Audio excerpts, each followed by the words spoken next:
Why was it that Jacob wanted to return to the land of Israel only after Joseph had been born? The answer is very simple. You see, Jacob had a brother named Esau, who hated him with a passion and desperately wanted to destroy him. But Jacob also had a prophecy that Joseph would be the one who would be able to overcome Esau. So once Joseph was born, Jacob didn't feel a threat. He said, hey, now we can go back to the land of Israel.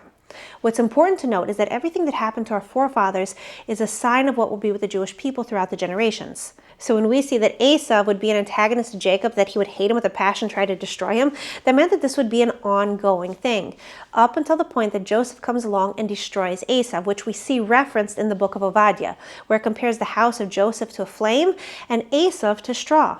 According to Obadiah, there will be no survivors from the house of Esau.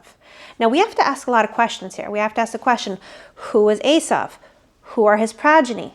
Who is Joseph? Why was Joseph chosen to be the one to overcome Esau? Let's pull this all together. So first off, Esau. Esau had been born into a house of righteous people. He was born to Rebekah and to Isaac.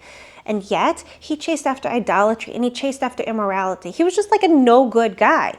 He was seeking out bad things even though he came from holiness. Now from Esau emerged Edom, and Edom merged with the Roman Empire and branched out to form Christianity and Western mindset of today.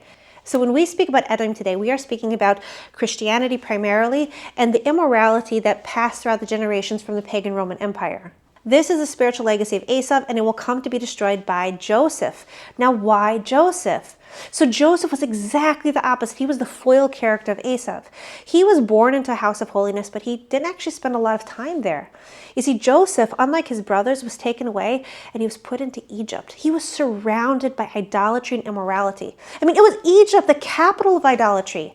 Not only that, but he, as a young, healthy teenager, was actually tempted by the wife of Potiphar, and he didn't succumb. You see, Joseph was a powerhouse. He could be submerged in the most perverse of cultures, and yet he remained strong.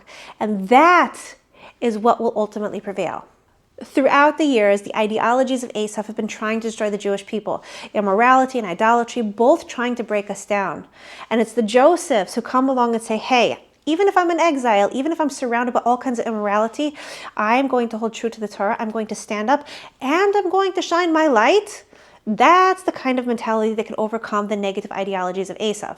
You see, when the light of Joseph comes along, and people who desperately want to serve God, when they really, really want to serve and they just don't know how, they encounter the truth of Joseph, his Torah, his strength, that is what is going to light them on fire. And they can return to the God of Israel. And in fact, this is one of the messages of the book of Obadiah. Because who was Obadiah? Obadiah was a convert from the house of Edom. He was an Edomite, and yet he left behind the idolatrous ways of the Edomites and he converted to Judaism. Now, people don't have to convert to Judaism, but everybody is obligated to not engage in idolatry, to recognize the one true God, and to live morally. The Jewish people do not have a monopoly on God, and we're not telling you to go and behave like us. You don't. You do have to live a moral life. You have to live a moral life and not engage in idolatry. Christianity is going to fall. Immorality is going to fall. And everybody is going to embrace good moral living, and we will have a peaceful world, God willing, very, very soon.